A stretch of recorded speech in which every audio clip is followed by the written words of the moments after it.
নমস্কার বন্ধুরা, আজকে আমি তৈরি করেছি নলেন গুড়ের রসমালাই। প্রথমে ছানাটাকে প্যাকেট থেকে বের করে নিলাম, একটু নরম করে নিয়ে তারপর ওটার মধ্যে হালকা কর্নফ্লাওয়ার, একটু বেকিং সোডা আর সুজি দিয়ে হাতের যে চাটুইটা আছে সেটা দিয়ে জোরে জোরে টিপে টিপে মাখতে হবে। অনেকক্ষণ ধরে ছানাটা মাখতে হবে। মেন মিষ্টি তৈরির প্রধান উপকরণই হলো মাখাটা। যতক্ষণ আপনি মাখতে পারবেন তত মিষ্টি সফট এবং ততই সুন্দর হবে। তারপরে অনেকক্ষণ ধরে মেখে নেওয়ার পর ছোট ছোট বলস তৈরি করে নিয়েছি। এই বলস তৈরি করতেই তো আমার সারাদিন লেগে গেছে। অনেকগুলো বলস হয়েছে। অ্যাকচুয়ালি রসমালাই, তাই একটু মিষ্টি সাইজগুলো ছোট ছোট হবে।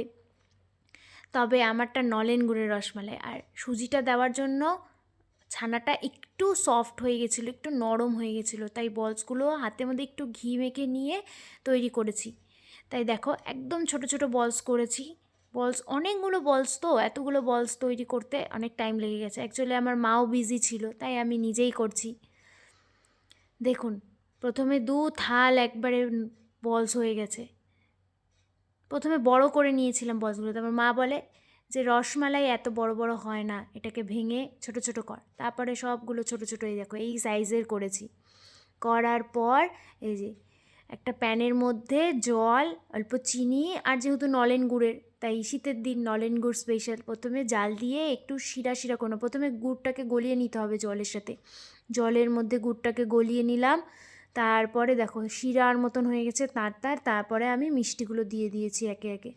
প্রথমে একটা থাল দিলাম, একবারে দিলাম না, কারণ এটা ফুলে ডাবল হয়ে যাবে না, তাই একটার পর একটা লেগেও যেতে পারে। ওর জন্য দেখো মিষ্টিগুলো এত সফট হয়েছে, কি সুন্দর, একদম সাইজটা একদম পারফেক্ট।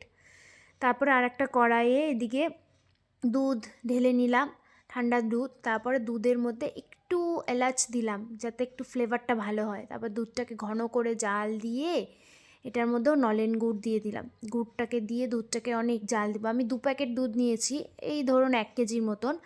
আমার বাড়ির যত লোক আছে সেই আন্দাজে দুধটাকে জাল দিয়ে 250 গ্রামের মতন কমিয়ে নিয়েছি। তারপর আমি একটু গুঁড়ো দুধ দিয়েছিলাম, তাহলে একটু ঘন হয়। গুঁড়ো দুধ দিয়ে যখন দুধটা একদম ঘন এসেছে, তারপরে দেখুন মিষ্টিগুলো দিয়ে দিলাম।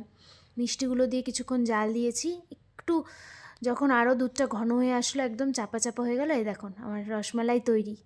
বেশ টেস্টি হয়েছিল, সবাই বলেছে খুব ভালো হয়েছে। সবার প্রশংসা পেয়েছি আমি। আপনারাও বলবেন কেমন হয়েছে। বাই।